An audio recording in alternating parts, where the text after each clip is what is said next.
रावण को सूचनाएं मिल रही है कि भगवान आ गए हैं, लेकिन रावण को अभी भी लगता है हमारा कुछ बिगड़ने वाला है नहीं।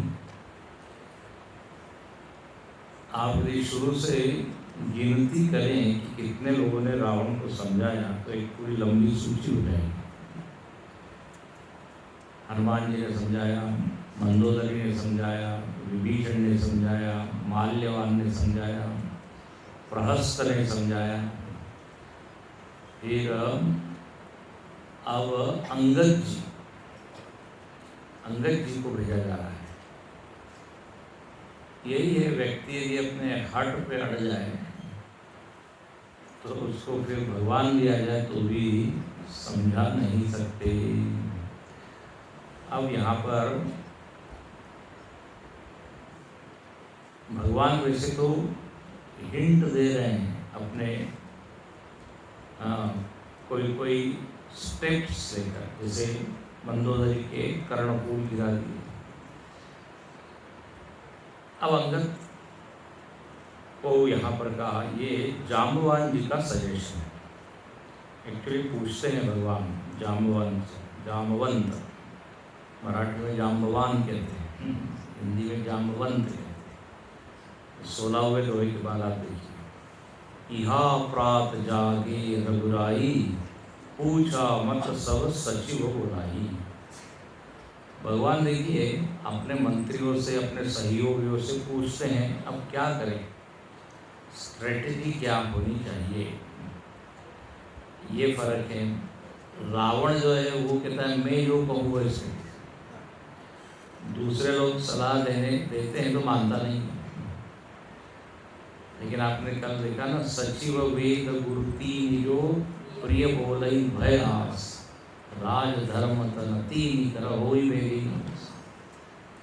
सचिव यदि उचित सलाह न दे तो फिर तो राज्य का नाश होना ही है। तो रावण तो सलाह मानता नहीं, यहाँ भगवान सलाह लेते हैं। तो जामवंत कह पद सिरुनाई, जामवंत जी प्रणाम करके कहते हैं, सुनु सर्वज्ञ सकल उर्वासी। महाराज आप सर्वज्ञ है, सबके हृदय को जानने वाले अंतर्यामी हैं। बुद्धि बल तेज धर्म गुण राशि, इतनी चीजें भगवान में है। तो आप ऐसे सर्वगुण संपन्न, सर्व ज्ञान संपन्न, सर्वशक्ति संपन्न है। लेकिन अब चूंकि आप पूछ रहे हैं तो मेरी एक सलाह है, दूत पठाए बाली कुमारा। बाली को एक दूत के रूप में आप भेजिए। पहले जो दूत गया था उसने प्रयत्न किया लेकिन कुछ काम आया नहीं, हनुमान जी ने समझाया था। तो बोले अब आप बाली तरह नीक मंत्र सबके मनवा। सब लोगों ने कहा ये बड़ा अच्छा सजेशन है, जरूर जो है भेजना चाहिए। अंगद को निर्णय हुआ, अंगद को भेजा जाए। बाली तनय बुध बल गुण धामा। अंगद जो है सब दृष्टि से योग्य है, बलवान भी है, गुणवान भी है, बुद्धिमान भी है।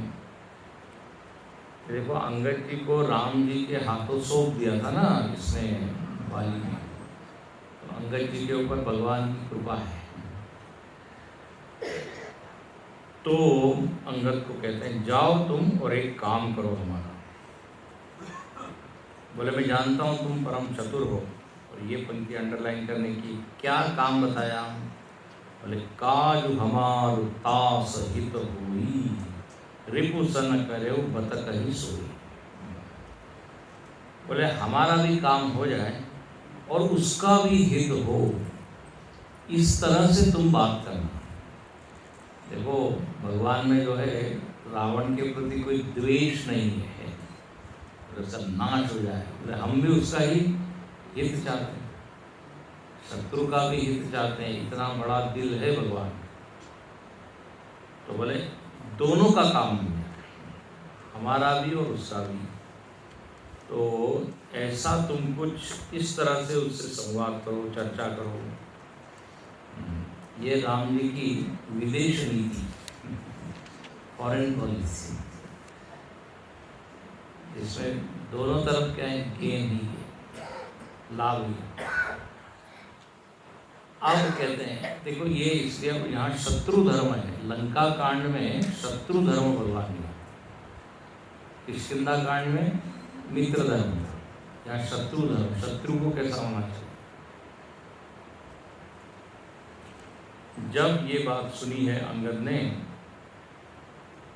तो अंगद जी जो है आज्ञा को मानते हैं, चरण वंदना करते हैं अंगद जी, और कहने लगे महाराज बात तो ये है कि आप ये सब कुछ करने वाले, मुझको केवल आप यश दे रहे हैं, आदर दिया है, आप पहले से ही सब कुछ कर चुके हैं, आपके ही शक्ति से सब कुछ होने वाला है, लेकिन अब आप हमको सम्मान दे रहे हैं। ठीक है, हम आपकी आज्ञा को सिर पर धारण करके चलते हैं और बंदी चरण उरधरी प्रभुता, भगवान की प्रभुता को याद करके, हाँ भगवान की शक्ति को याद करके, जैसे बिल्कुल हनुमान जी की तरह बार बार रघुवीर संभाला, हृदय राखी कौशल पुराया। यहाँ पर भगवान को प्रणाम किया, स्मरण किया और चलते हैं। अब कहते हैं अंगद जी घुसते हैं, प्रवेश करते हैं उस लंका में, और पहला ही एकदम शिक्षक रावण का बेटा वहाँ खेल रहा था, उससे भेंट हो गई, तो थोड़ी बहसबाजी हो गई,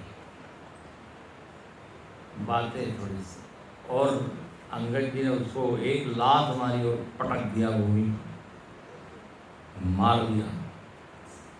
अब ये खबर जो है पूरे लंका में फैल गई कि वानर आया है, उसे रावण के बेटे को, सब लोग घबरा गए, कोलाहल हो गया, और सब लोगों ने सुना कि वानर आया है, बोले अरे फिर से वही आ गया है, पहले वाला। जब वानर लोग सब एक जैसे दिखते हैं, सब लोग कहते हैं अरे वही आया, भागो भागो, जिसने लंका जल दी। उस समय तो लंका जला के चला गया था, अब क्या करेगा मालूम नहीं, अब धो कहाँ करी करता, अब हमारा कौन रक्षक होगा, सब घबरा गए। कहते हैं वो बिना पूछ कर वहाँ गया है और उसने जरूर सूचना दी होगी और वापस, लेकिन अब फर्क है, ये वो बिना पूछ का था, ये पूछ वाला है, तो फर्क तो। और गयो सभा दरबार तब सुमिर राम पर, दरबार में गए और बिना डरे निशंक हो गए। हाँ, रावण को किसी ने सूचना दी कि एक बंदर आया है, कपी या वानर नहीं,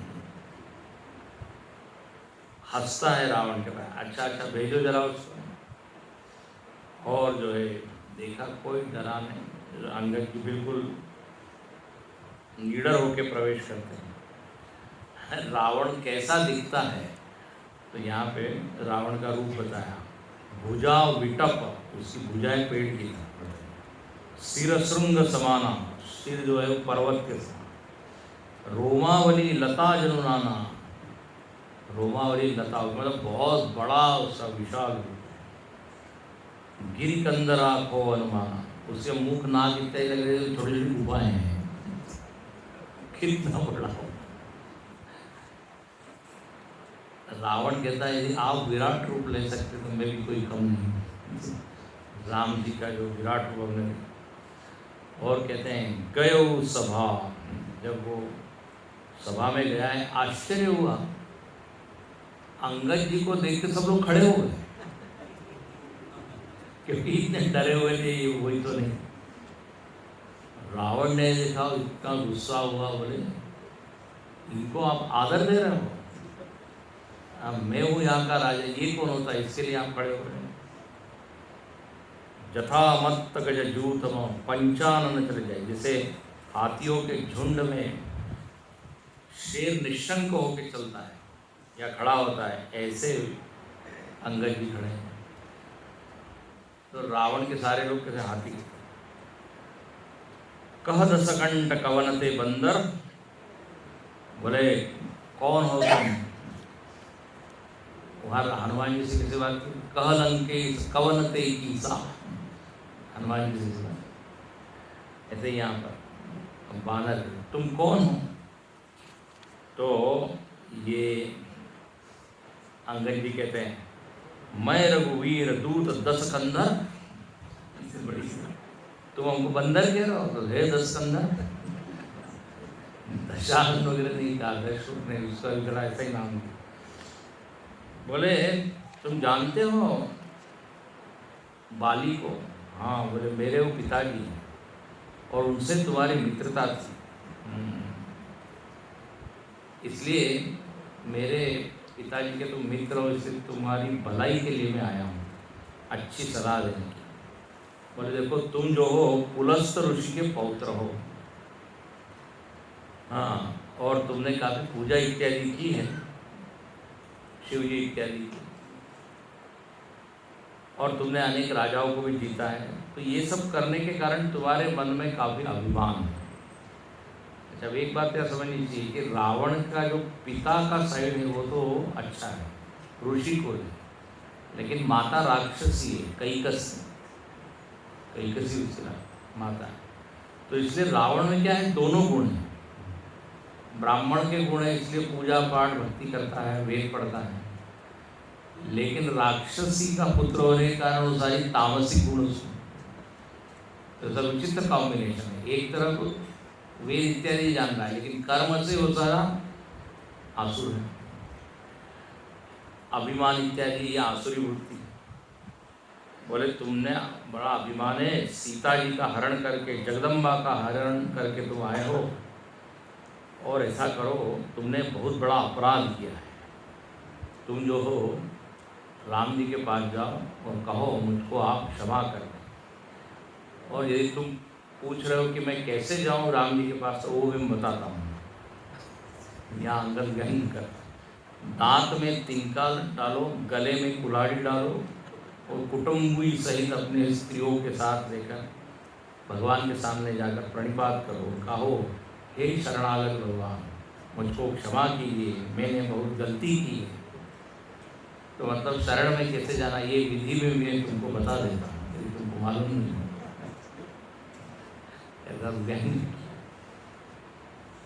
रावण नाराज, रे कपिपोत बोल संभारी, बंदर का बच्चा कपिपोत, छोटा है ना, बोले कपि का जरा संभाल के बोल, किसके साथ तू बोल रहा है, जानता है? मूढ़ न जाने मोहि सुरारी, हाँ तू मूढ़ है, तू जानता नहीं मेरे को, तू जो बोल रहा है ऐसा तू करके बोल, हाँ? कि मेरी मित्रता थी तुम्हारे पिता के साथ, ऊपर उसे नाम नहीं बताया, यहाँ नाम बताया। कौन है तुम्हारे पिता जिसके साथ मेरी मित्रता थी? तो बोले अंगद नाम बाली कर बेटा, बाली का बेटा हूँ मैं। हाँ, बोले भेंट हुई है ना, अब बाली का नाम सुनते एकदम जिस पर थोड़ा सा लज्जित हो गया, क्योंकि उसको मालूम है अंगद वचन सुख सकुचाना, सकुचित हो गया। ओ बोले अच्छा तुम बाली के लड़के हो? बोले तुम तो कुल के घालक नाशक हो, यदि तुम्हारे पिताजी हमारे मित्र हैं तो तुमको हमारे से मित्रता करना चाहिए। हाँ, यदि तुम्हारे पिता हमारे मित्र हैं तो फिर तुम हमसे इस तरह बात कर रहे हो, और शत्रु की तरह तुम। अब कहते हैं, वो कहने लगे अंगद जी, हाँ रावण पूछता है कहाँ है बाली आजकल, बताओ। रावण को खबर नहीं, रावण पूछता बाली कहाँ है, तो अंगद क्या कहता है, 10 दिन के बाद पता चल जाएगा। दिन 10 गए, बाली पही जाए, आप उनके पास ही जाओगे, इसलिए अभी मैं बताता नहीं। तब उनकी कुशल पूछ रहे हैं, अरे राम जी का विरोध करने से जो हाल होता है वो तुम्हारा भी होगा। और कहते हैं हम कुल घालक सत्य तुम कुल पालक 10 चीज। वाह वाह, मुझको तुम कह रहे हो कि मैं कुल का घालक हूँ, नाशक हूँ, तुम बड़े कुल के पालक, तुमने बड़ा कुल को संवारा है। तुम्हारे कारण कितने लोग तुम्हारे मर गए, सब लंका जल गई।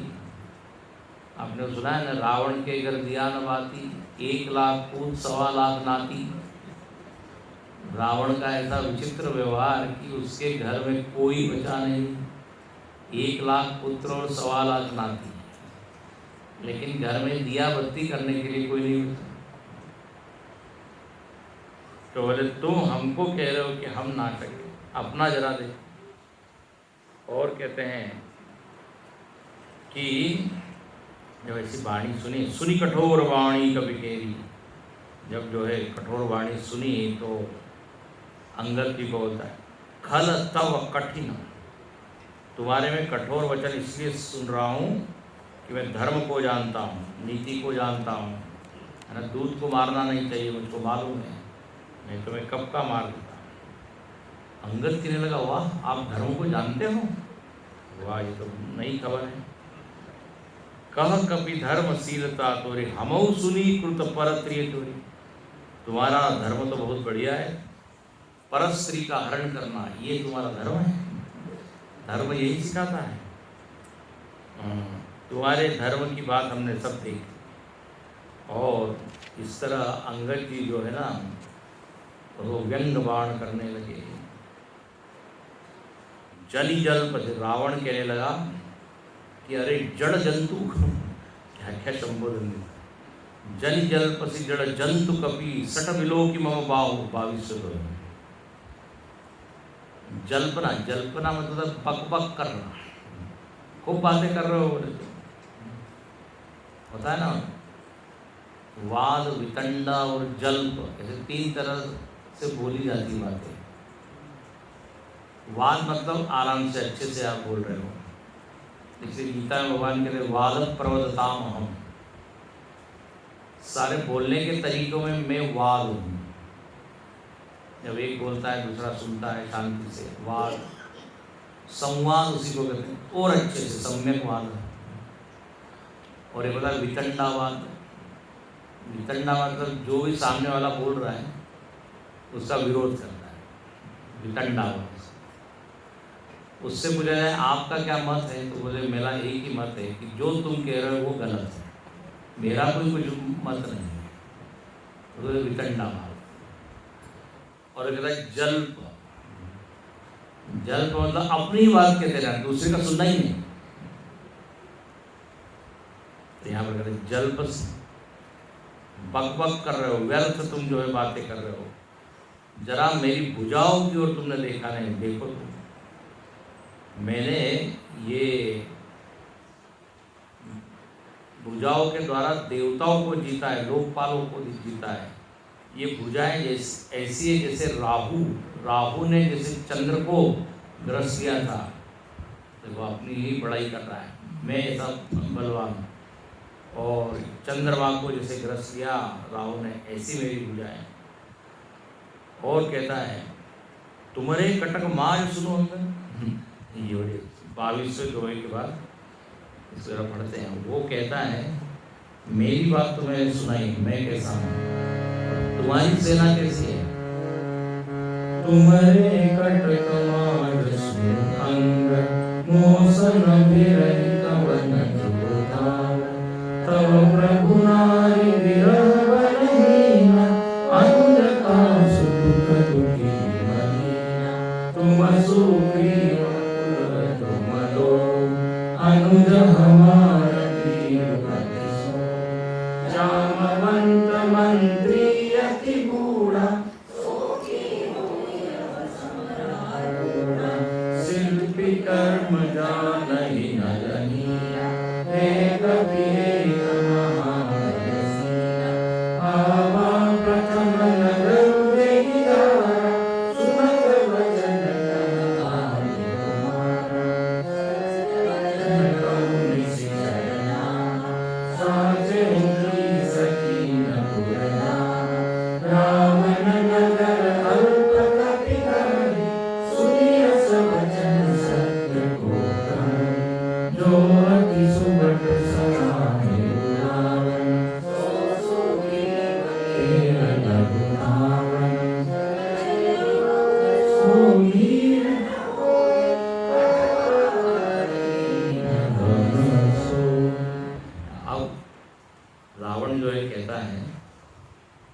मुझको मालूम है तुम लोगों की सेना क्या है। कटक, कटक मतलब सेना, कटक मतलब भुवनेश्वर के पास वाला नगर शहर कटक। तो कटक तुम्हारी सेना, शुरू में बताता हूँ, मैं जानता हूँ तुम्हारी सेना में कोई एक आदमी नहीं है, एक सैनिक नहीं जो मेरे से भिड़ सके। अंदर ने कहा अच्छा बताइए भैया क्या आप जानते हैं हमें से। बोले तुम्हारा जो प्रभु मालिक जो कैप्टन है वो तो बोले नारी के विरह के कारण बलहीन हो गया है, रो ही रहा है बस, कहाँ है सीता, कहाँ है। तो ऐसा दुखी व्यक्ति क्या लड़ेगा, नारी विरह। और अब उसका जो छोटा भाई है, जब भाई दुखी है तो फिर ये भी दुखी। देखो कैसे ये है उदास है बोले दोनों, वो कैसे युद्ध करेंगे। और ये तुम और सुग्रीव ये दोनों नदी के तट वृक्ष के जैसे, तट के थोड़ी नदी का थोड़ा पानी बढ़ा क्यों क्या हो जाते हैं, गिर जाते हैं पेड़। बोले ऐसे ही मैं नदी की तरह हूँ, बाढ़ आती है तो सब गिर जाते हैं, मेरी शक्ति ऐसी, तो तुम लोग तो ऐसे ही मारे जाओगे कैसे। और बोले हाँ मेरा छोटा भाई उसने भी ज्वाइन किया है ना आपकी आर्मी, विभीषण। बोले वो तो एकदम डरपोक है, अति क्या लिखते भीरू है बोले। और मैंने एक सुना है एक वृद्ध व्यक्ति भी एक सीनियर पर्सन है। कौन, वो अरे बोले वो तो बूढ़ा है एकदम वृद्ध है, वो कैसे युद्ध करे।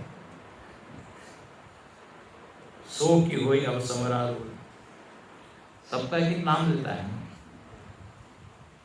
फिर कहता है नर और नील भी है, अरे लेकिन वो तो इंजीनियर है, शिल्पी, वो कोई योद्धा थोड़ी है, उनको युद्ध कोई मालूम नहीं, शिल्पी कर्म जा नहीं कर।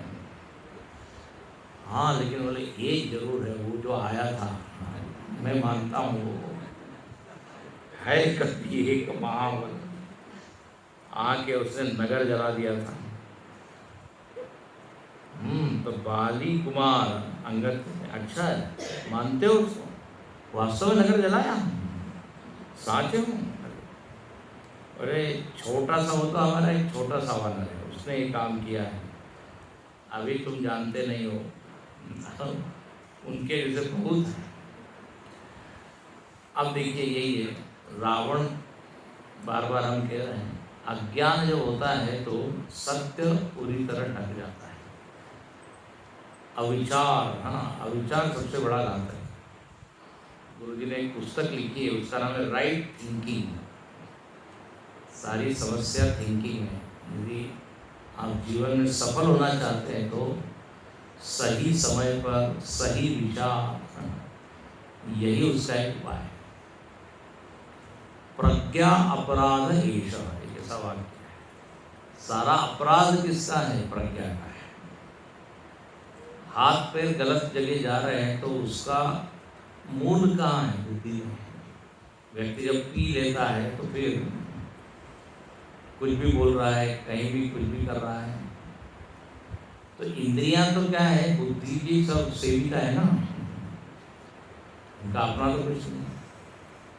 जब तक बुद्धि, इसलिए बुद्धिम तो सारथिम विद्धि, भगवान कहते हैं ईश भजन सारथी सुजाना। अभी आ गया है ऐसी बुद्धि जो ईश्वर भक्ति से संपन्न है, उसमें सही निर्णय लेने की क्षमता है। लेकिन अभी रावण में तो वो भक्ति है नहीं, भगवान के उल्टा ही निर्णय ले रहा है, उल्टी ही बातें बोल रहा है, उल्टा ही समझ रहा है। अंगद मजे लेता है। अंगद जी कहते हैं क्या वास्तव में उसने सचमुच हमारे वानर ने तुम्हारी आज्ञा के बिना जला दिया नगर? ऐसा ये बहुत सारे यहाँ वाक्य हैं। वक्र उक्ति इसको कहते हैं, वक्र वक्र उक्ति धनु वचन सर हृदय दहे उरी। जब अंगद जी ने इस तरह से टेढ़ा बोला है, रावण को अंदर से तो बड़ा गुस्सा आ रहा है, लेकिन ऊपर से हंसता है और कहता है वानरों का एक बड़ा गुण है, जो उसे पालता है उसके लिए वो अनेकों ढंग से चेष्टा करता है, नाचता है उसको। मदारी जैसे उसको खिलाता पिलाता है तो मदारी जो बोलता है ऐसे नाचता है। तो देखो ऐसा हंसी कर रहा है। राम जी जैसा उसको नचा रहे हैं वैसा वो नाचता है। मतलब अंततः वही कह रहा है कि वो भी कोई बहुत बड़ा है नहीं, ठीक है, नगर जलाया। फिर यहाँ बहुत सारे ऐसे वाक्य हैं, कितना पता है। एक कहत वही सकुचती रहा बालिकी का। बाली कहने लगा, बाली कुमार बोले कि मैंने ऐसा सुना है कि हमारे पिताजी ने तुमको काक में दबाया। तो व्यंग करता है अंगद, बोले जिसने आपको काक में दबाया था वो बाली कोई और है और हमारे पिता कोई और है, ऐसा कुछ है ना? या उल्टा कर दीजिए, जिस रावण को उस बाली ने काक में दबाया वो रावण कोई और है, तो ही हो क्या? सुन सट सोई रावण बरस। अरे मूर्ख, मैं रावण। फिर कहता है तुम कह रहे हो कि बगल में दबाया, मैं वो रावण हूं देखो जिसने हाथों से कैलाश पर्वत को, हाँ, हर गिरिजान। शिवजी भी जो है वो एकदम आश्चर्य के बोले हमारा ये शिष्य इतना बड़ा बलवान।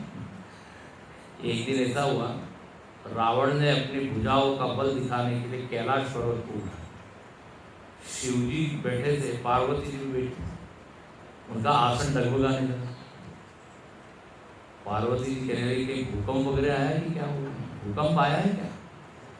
पार्वती शिवजी कहने लगी नहीं, हमारा शिष्य आया है, जो शिष्य आता है तो हमारा आसन डोलता है। गुरु के आसन को हिलाने वाला ऐसा हमारा एक शिष्य।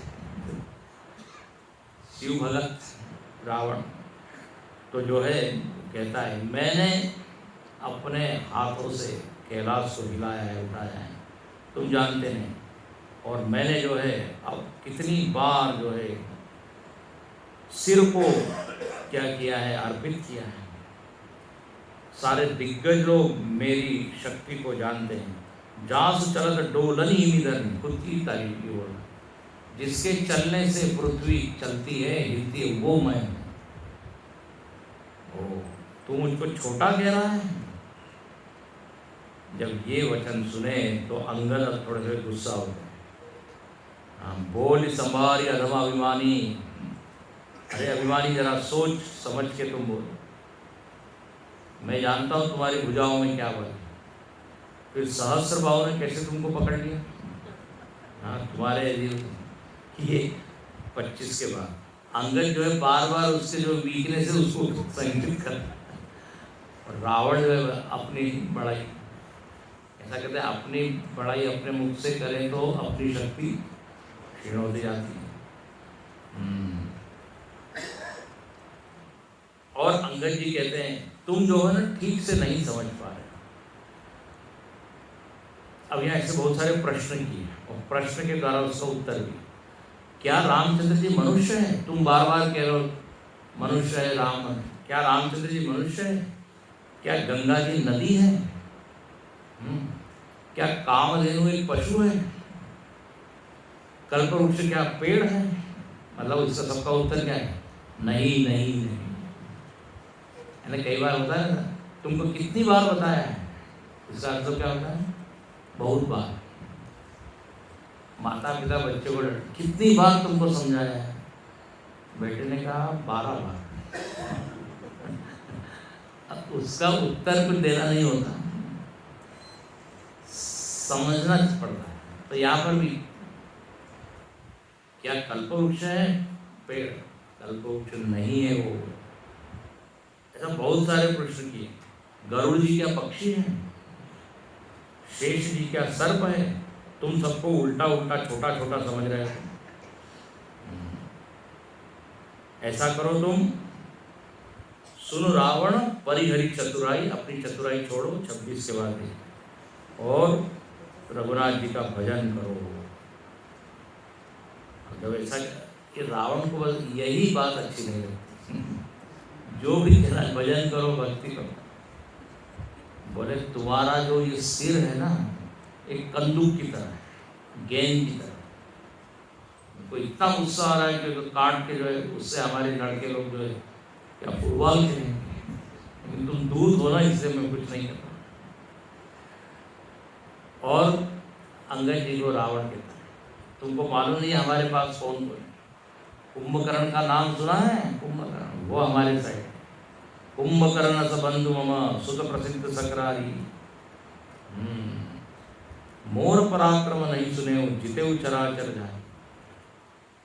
मेरा पराक्रम तो तूने सुना ही नहीं है, और कुंभकर्ण का भी नहीं सुना है, फिर मेघनाथ का नहीं सुना है। हमारी तरफ बहुत बड़े बड़े लोग।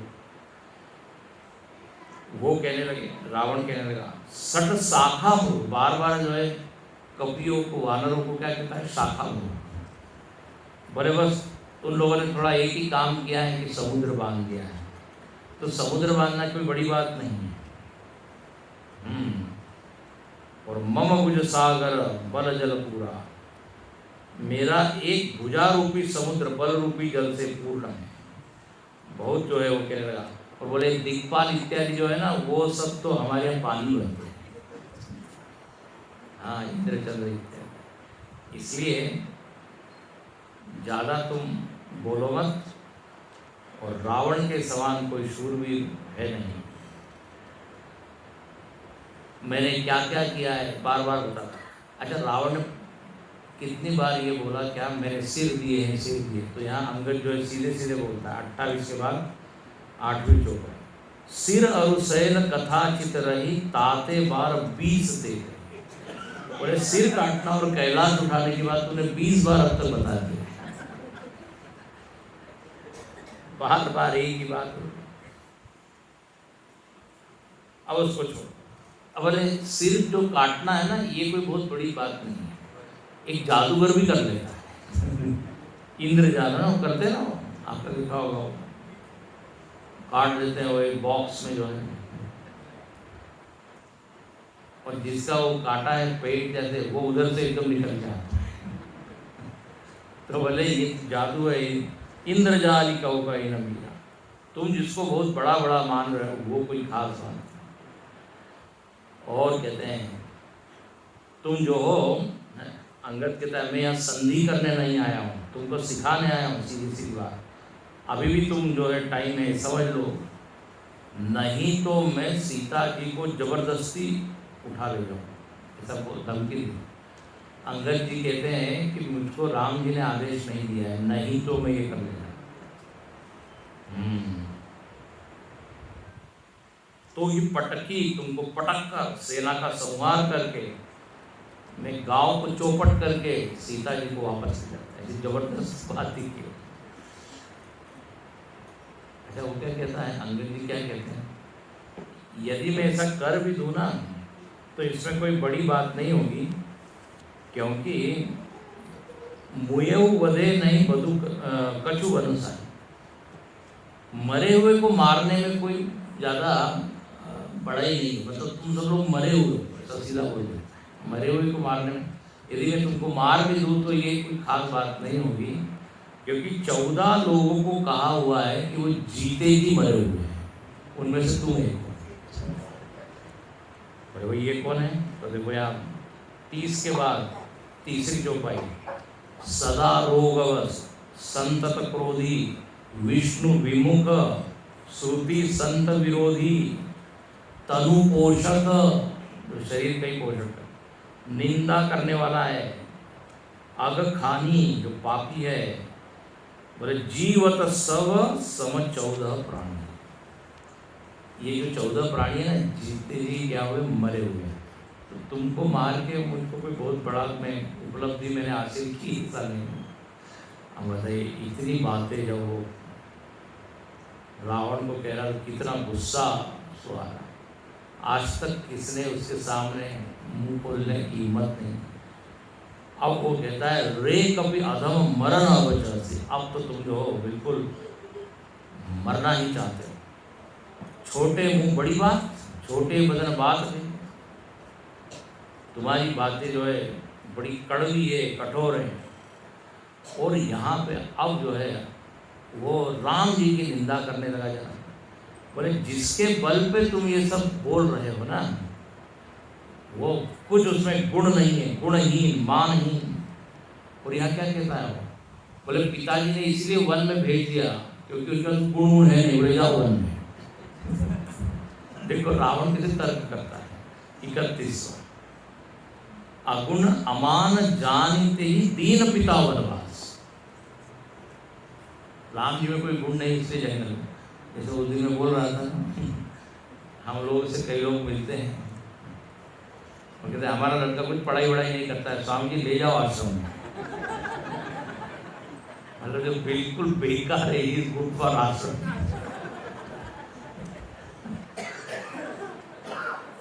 सही में ऐसा लोग बोल देते हैं, बोले स्वामी जी को ले।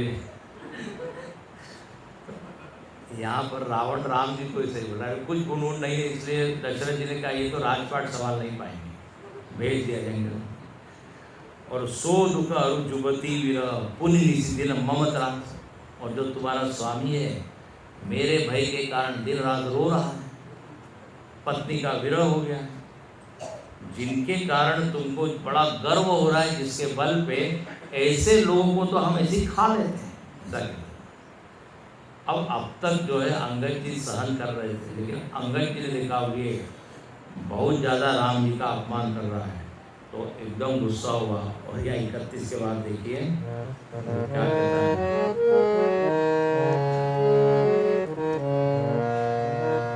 जब तेरी राम के निंदा क्रोधवंत अति भयो कपिंदा, हरिहर निंदा सुनई जो कान, होई पाप को घात समान। कपित कुंजर भारी दूज दंड तमकि महिमान, दौलत धरनी सभासद धस, चले बाजी भय मारुत गिरत संवारी उठान सकंद, भूतल परे मुकुट अति सुंदर, कछु तेहि गए निज सिर निसमारि, कछु अंगद प्रभु पास पवारि, आवत मुकुट देखि अति भारी, तिनहि भूप पर नभि दिलावि, ही रावण कहि कोप चढ़ाए, पुलिस सवारी आवत अति भारी, कहा प्रभु हँसि जनि हृदय डराओ, लोकन हँसनि केतु नहीं राम, एक कीट 10 कंधर के, आवत बाली तनय के पे, तरकी पवन सुत कर रहे, आनि धरे प्रभु पास, कौतुक देखहि भानु करी, दिनकर सरिस प्रकाश सियावर, रामचंद्र की जय, पवन सुत हनुमान की जय, उमापति महादेव की जय, बोलो भाई सब संतन की जय। अब अंगद ने कहा अब तो हमको जवाब देना, कुछ करना पड़ेगा, अभी तक वाणी से करना। जब तक कीन राम के निंदा, बहुत क्रोध आया। और यहाँ पर एक टिप्पणी की, हरिहर निंदा सुनई जो काना। बोले जो हरि और हर की निंदा कान से सुनता है उसे गोवध के समान पाप होता है, इसलिए उसको तुरंत दंड देना चाहिए। तो अंगद ने क्या किया, जोर से अपने हाथों को जमीन पे मारा, दंड से, भुजदंड तमकि। जैसे ही उसने मारा है सब लोग डोलने लगे, और जो रावण था वो गिरने ही लगा एकदम, भूकंप आता है ऐसे गिरते हैं। और उसके जो मुकुट है वो सब गिरने लगे, कुछ मुकुट जो है वो पकड़ता है, कुछ जो है गिर पड़े। तो अंगद जी ने वो मुकुट लिए और जोर से फेंके। उनका थ्रो इतना बढ़िया था कि जहाँ राम जी रहते थे सीधे वहाँ पहुँचा, इतना जोर से जहाँ राम जी थे सारे वानर लोगों ने कहा अरे ये क्या चमक चमक गई, क्या मतलब उल्कापात। तो उल्कापात तो नहीं हो रहा है, लेकिन दिन में कैसे उल्कापात होने लगा, तारे टूटते, इतना चमकदार वो मुकुट। या कहीं बोले रावण ने कुछ वज्र वगैरह चलाया है क्या? भगवान हंसते हैं, बोले नहीं नहीं, हमारा दूध बढ़िया काम कर रहा है। ये अंगद जी ने फेंके हैं, ये क्या मुकुट है। ओ सारे वानर एकदम वहाँ इकट्ठे हो जाते, देखने लगते। आपने देखा ना वानर लोग कैसे देखते हैं, बड़े आश्चर्य से देख रहे हैं क्या है, ऊपर नीचे कर। भगवान ने कहा रख दो इसको, तो खाने वाली चीज़ नहीं हो। तो एक किरीट सिकंदर के, ये रावण के मुकुट अंगद जी ने। अरे बड़े खुश हो गए सब लोग, बोले वाह, मतलब कुछ चल रहा है, बढ़िया हो रहा है। अब कहते हैं रावण को बड़ा गुस्सा है, उसके मुकुट गिर गए। बोले इसने अपमान किया। जोर से वो आदेश देता है, क्या? बोले जितने ये बानर इत्यादि पृथ्वी पर, उन सबको क्या करो, खा जाओ, मार दो। ऐसा जब आदेश दिया, अंगद जी जोर से चिल्लाते, रे त्रिय चोर कुमार गामी, खलमल राज मंदमती कामी। तुम जो हो ये उल्टा सीधा बोल रहे हो कि सारे वानरों को मार दो, काट दो। तुमको सन्यपात रोग हुआ है, जैसे सन्यपात होने पर व्यक्ति कुछ भी बड़बड़ करता है, बात करता है, ऐसे तुम दुर्वचन बक रहे हो, तुम काल के वश में हो गए हो। जो तुम ये कह रहे हो ना, वानरों को खा जाओ और ये करो, बोले इसका तुमको बढ़िया फल मिलेगा, जरा संभाल के तुम आदेश। अंगद जी कहते हैं तुम जो बोल रहे हो तो मेरी इच्छा हो रही कि तुम्हारे दांतों को तोड़ दूं, लेकिन क्या करूं, भगवान ने उतना हमको आदेश नहीं दिया है, केवल समझाने के लिए कहा है। अब कहते हैं अंगद जी ने अपना जो पैर है वो जोर से वहाँ जमाया है। पहले तो हाथ से किया, तो रावण को थोड़ा अपमान कर दिया, उसके मुकुट गिर गए। उसके बाद ये सबसे प्रसिद्ध बात, अंगद का पाँव। अंगद जी ने क्या किया, अपने पैर को वहाँ से कर दिया, और वो चुनौती देते हैं रावण को। बोले तुम अपने आप को इतना वीर मान रहे हो, शक्तिशाली मान रहे हो, यदि तुम इस पैर को हटा दो थोड़ा सा, तो राम जी वापस लौट जाएंगे, हार मान लेंगे, युद्ध नहीं करेंगे। तो जो मम चरण सकसी सकटारी, फिर राम सीता में आए। और अंगद जी ने वहाँ पाँव जमा दिया, अंगद का पाँव। अब रावण हंसता है, बोले ये छोटी सी बात है, इसमें क्या बोले? बोले मैं क्या, दूसरे लोग ही जो है हमारे सब कर देंगे। तो वो रावण कह रहा, हाँ जरा इसका पैर पकड़ के खींचो, हिलाओ। इंद्रजीत आता है, रावण को लगता है इंद्रजीत तो हमारा भरोसे वाला है, तो कर देगा एक क्षण में। तो हिलाता है, कुछ नहीं होता। दूसरे लोग भी आते हैं, हिलाने का प्रयत्न करते हैं, कुछ नहीं। तब जो है रावण ने कहा बाप रे, तो बड़ा जबरदस्त किस्सा पाप, फेविकॉल से इतना ये खुद ही उठता है और कहता मैं ये अंगद का पाँव जो हिलाता, और अंगद जी का पाँव पकड़ता है। तब अंगद जी बहुत बढ़िया बात करते हैं, अरे मुँह पाँव पकड़ना है तो राम जी का चरण, मेरे पकड़ देते क्या होगा मेरे। घासिन राम चरण सट जाई, सुनत बिरावण। अरे मूर्ख, तू राम जी के चरण क्यों नहीं पकड़ता? वो भी मतलब पकड़ने उसने प्रयत्न किया, हिला नहीं।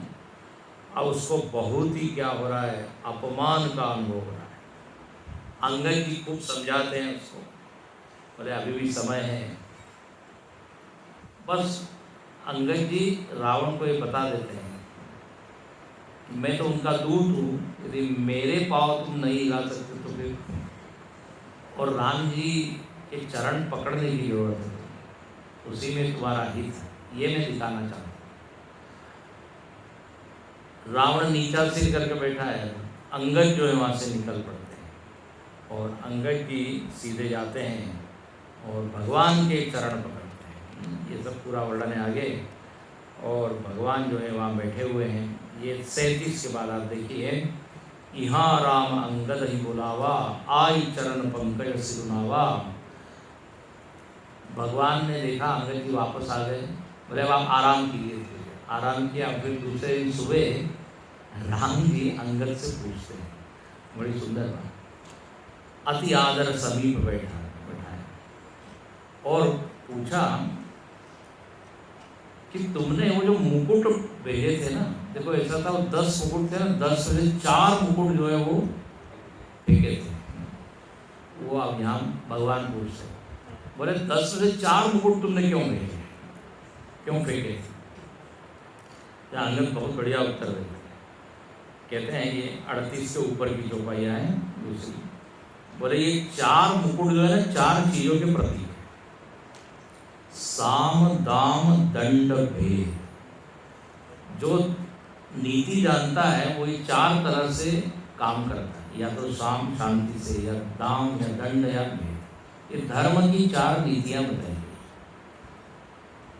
बोले मैंने 4 फेंक दिए, इसका मतलब ये मैं दिखा रहा हूँ कि रावण के पास कोई ये नीति है नहीं, अभिमान के अलावा उसके पास कुछ नहीं है। नीति धर्म के चरण सुआ है, असजिए जान नाथ पैया है। धर्महीन प्रभु पद विमुख, काल विवश दस। ये दशशीष रावण धर्महीन हो गया है, उसके पास कोई नीति नहीं है। ये मैं दिखाना चाहता था, इसलिए मैंने ये 4 मुकुट भेजे। अब कहते हैं भगवान ने देख लिया कि अंगद ने इतना प्रयत्न किया है लेकिन रावण को समझा नहीं। अब भगवान कहते चलो अब तैयारी करो युद्ध की। सारे वानर लोग तो इंतजार करते थे, है ना, जैसे आदेश होता ना अटैक, तो सारे वानर लोग भगवान की जय जयकार करने लगे। और यहाँ 39वें में देखिए, जयति राम जय लक्ष्मण, जय कपीस सुग्रीव, गर्जहि सिंहनाद कपि, भानु महाबलसी, सियावर रामचंद्र की, पवन सुत हनुमान की, उमापति महादेव की, बोलो भाई सब संतन की। सब लोग जय जयकार करने लगे, राम जी की जय, लक्ष्मण जी की जय, हनुमान जी की जय। और जो है जय जयकार की आवाज लंका में अंदर गई है। रावण समझ गया कि अब शुरू हो गया है, ये लोग अब अटैक करने वाले। कोलाहल भारी, सुनत दशानन अति अहंकारी। रावण ने कहा देखो देखो ये वानरों की ढिठाई देखो, अटैक करने के लिए आ रहे हैं। कोई बात नहीं, आने दो। और ये सारे वानर लोग कल देखेंगे युद्ध की बात, शांति रात में शांति से स्वयं हुई ठीक है। अभी युद्ध सुबह ही शुरू करेंगे। सारे के सारे वानर लोग लंका के दीवार पे चल रहे हैं, और फिर जो है सारे वानर